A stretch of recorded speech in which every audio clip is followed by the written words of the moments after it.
this is Tim with rcnoob.com, and we are reviewing the Skyviper M500 Nano drone from Skyrocket Toys. This is a quadcopter that is, well, as you can see, pretty small.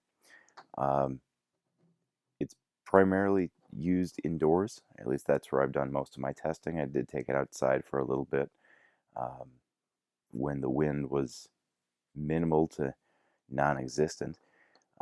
It performed quite well outdoors. It performs quite well indoors.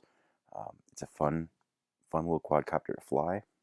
It is quite small, and it is, I would say, a toy grade, quadcopter. There's really nothing you can upgrade on this outside of possibly putting some different propellers and different blades on it. The charging time on this is quite fast. You plug it in to a USB adapter on a computer, and you just let it go, and it charges really quickly. Flying time, I would say, is between 10 to 15 minutes, possibly more, depending on what you're doing with it.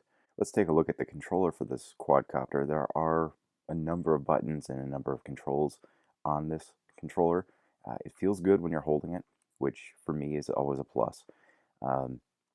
Getting to the specific buttons, you have two ways to fly this. One is you can auto launch and then auto land. That's great if you're a beginner to flying, as I am. I really didn't use these two features much, as I wanted to use this specific model as a trainer and to learn how to fly. So if you want to do that, you can easily switch it into manual flight mode. You can press the stunt button up here along with the auto launch. That will put the quadcopter into manual takeoff mode. From there, you use your up, down, and then your rotational toggle. But you just up to throttle up, take off, throttle down to land.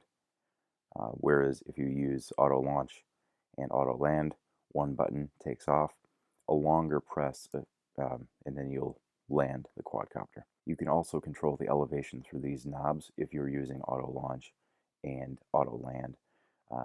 Once you're in the air, I haven't tried to shift this from auto into manual mode.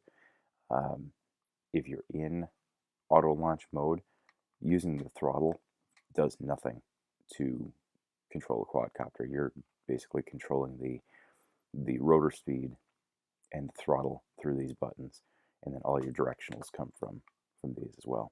The FB and LR buttons that you see here are going to control your calibration.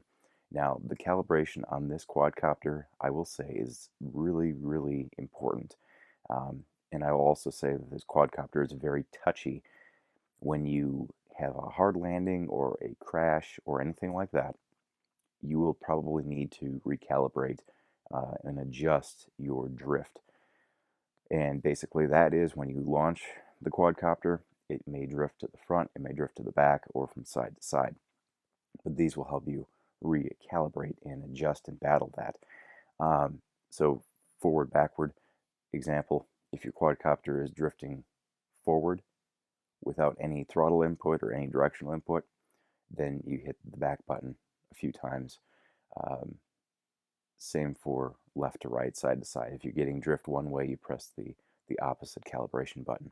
There are a couple ways that you can choose to calibrate. The method that I've selected has been to hover the quadcopter off the ground 2-3 feet, make some, or see what it's doing, and then make some adjustments based off of the directions that it's drifting in. And then I land it, take off again, see what it's doing, and make further adjustments. I haven't been able to get this quadcopter to be truly calibrated to where it just hovers and doesn't do anything. I'm not sure that's even possible. Whether that's through rotor damage or, again, this is a $30 quadcopter that I got from Target. It might be as good as it's going to get. But that said, it is a fun little quadcopter to fly. I've flown it indoors primarily. The more room you have indoors to fly, the more ceiling height you have, the better off you're going to be. And you can feel a little bit claustrophobic if you're flying in an area with a low ceiling or not a lot of room vertical or horizontal for that matter.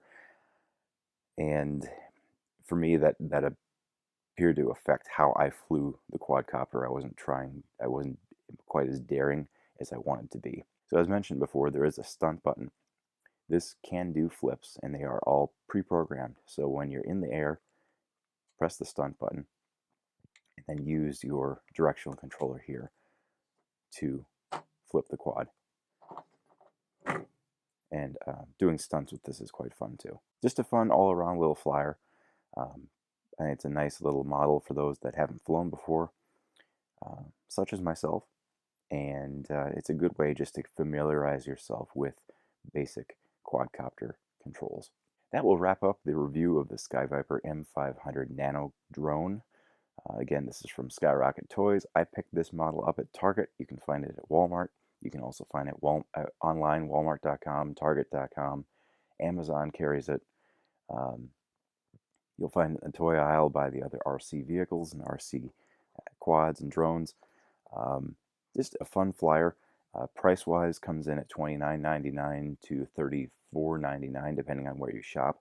But it's a great little aircraft to have, and a great little training tool to have as well if you're looking to get into RC flight. So if you like this video, please give it a thumbs up. If you like the channel altogether, I do encourage you to subscribe to the RC Noob YouTube channel.